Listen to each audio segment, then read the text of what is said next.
Avec John Williams, difficile de faire le malin. Alors je ne vais pas finasser, comme tout un chacun, c'est avec Star Wars que j'ai découvert l'existence d'un compositeur qui allait devenir un véritable compagnon de mon adolescence et même bientôt de mes années d'adulte.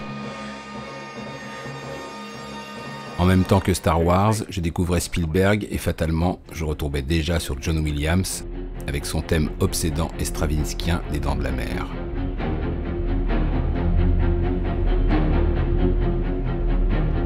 Évidemment, sur un mode franchement triomphant, je savourais les aventures d'Indiana Jones,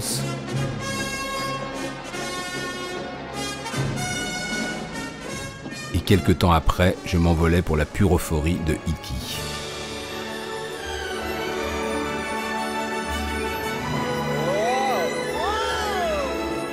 Entre parenthèses, Williams et Spielberg aimaient vraiment la bicyclette, la preuve, Always.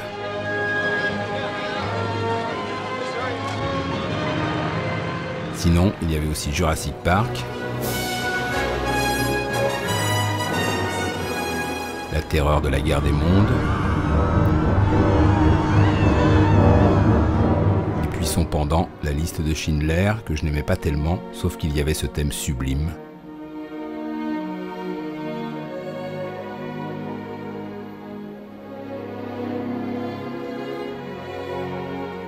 Sans parler de celui du soldat Ryan.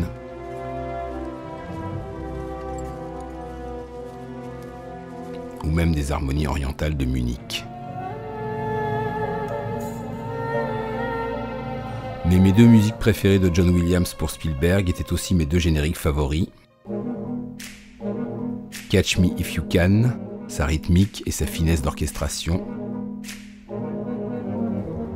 Et puis Tintin, où là aussi, j'entendais du John Williams qui ne ressemblait pas tout à fait à du John Williams. Il faut dire qu'entre-temps, j'avais découvert que le John Williams en question avait eu, avant Star Wars et Spielberg, une vraie carrière de musicien pour le cinéma. Au début, John Williams était pianiste, il venait du jazz, et dans Un bout portant de Don Siegel, son premier film ou presque, ça s'entendait.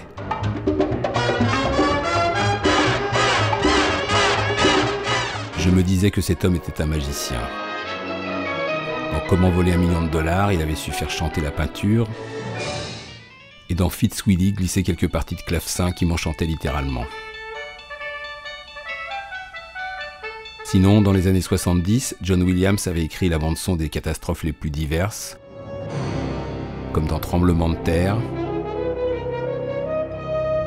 et surtout dans La Tour infernale, qui m'avait quand même méchamment impressionné à l'époque, alors que j'ignorais que John Williams n'y était pas pour rien.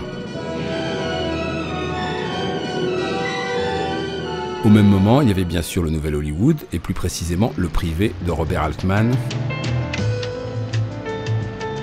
Un film qui, quelques temps plus tard, allait devenir pour moi une véritable obsession, surtout grâce à ce thème imparable, décliné sur tous les tons et sur tous les styles.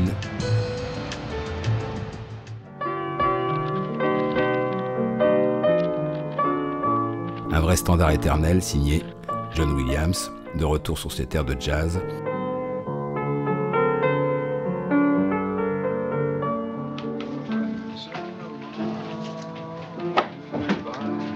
Un thème que je me surprends souvent encore aujourd'hui à chantonner dans ma salle de bain ou dans ma cuisine. Décidément, John Williams avait plus d'un tour dans son sac, et l'adolescent que j'étais ne s'était sans doute pas trompé. Et encore plus quand je me suis souvenu que c'est lui qui avait signé la BO du dernier Hitchcock, Complot de famille.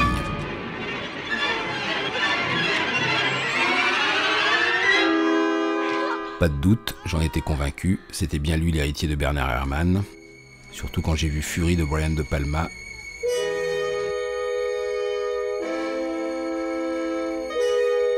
sur lequel précisément Williams avait remplacé Herrmann, décédé après Obsession et Taxi Driver. C'était balèze et franchement, j'avais de la peine à imaginer que ce type, seul dans sa villa, avait pu écrire toutes ces musiques. Et d'ailleurs, je n'en avais pas fini avec John Williams, puisqu'en cherchant un peu, j'ai découvert qu'il avait aussi habillé Dracula.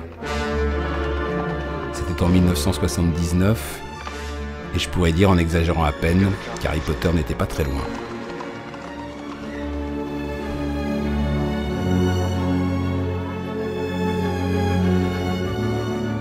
part ça, il y avait aussi quelques westerns, notamment Missouri Breaks, encore une musique étrange et méconnue de mon ami John,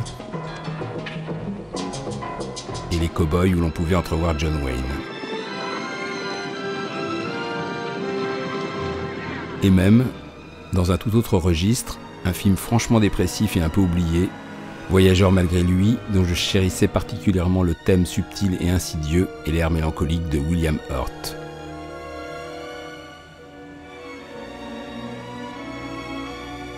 D'ailleurs, à propos d'acteurs, je me disais que John Williams n'avait pas son pareil pour donner une contenance à certains de mes comédiens favoris.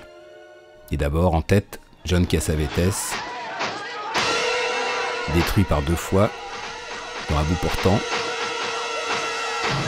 puis, une décennie plus tard, dans Fury.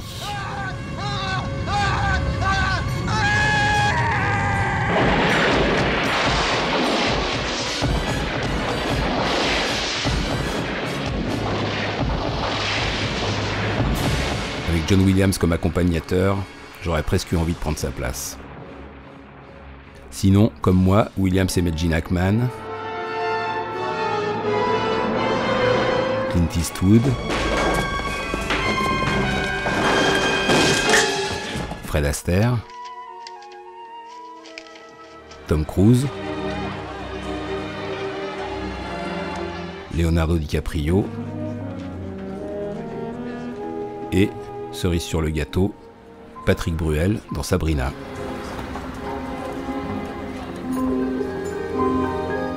Bon, après ça, j'avais envie de revenir aux fondamentaux et à un film qui a marqué à jamais ma spiritualité d'adolescent. Rencontre du troisième type. D'abord, il y avait Truffaut en chef d'orchestre, organisant les 5 notes les plus importantes de l'histoire du cinéma. Qu'est-ce qui se passe?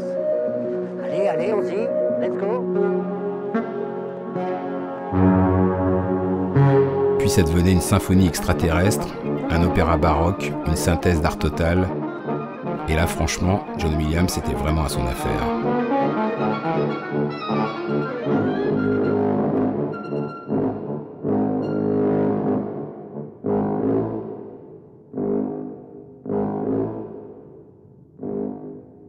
Bon, pourtant, quelque chose me manquait soudainement, un souvenir que je n'avais pas, une musique extraterrestre justement que je n'avais encore jamais entendue. Eh bien, figurez-vous, j'ai fini par mettre la main dessus. Image. Un film rare de Robert Altman en 1972 et une musique ahurissante de John Williams qui donnait une profondeur imparable à la schizophrénie de Susanna York. Il y avait des harmoniques orientales, des dissonances, du mystère. C'était de la musique contemporaine, ni plus ni moins. Et là, je me suis dit que ce type, discret et grandiose à la fois, je veux dire John Williams, avait dû vraiment aimer écrire cette partition presque secrète. Un instant, je me suis dit qu'il souffrait peut-être de ne pas être reconnu aussi pour ses images musicales, mentales et mystérieuses. Et que Star Wars, Indiana Jones ou Harry Potter... Et puis non. John Williams était grand, justement parce qu'il avait su embrasser la musique dans sa totalité, de Star Wars à images, et réciproquement, ad libitum.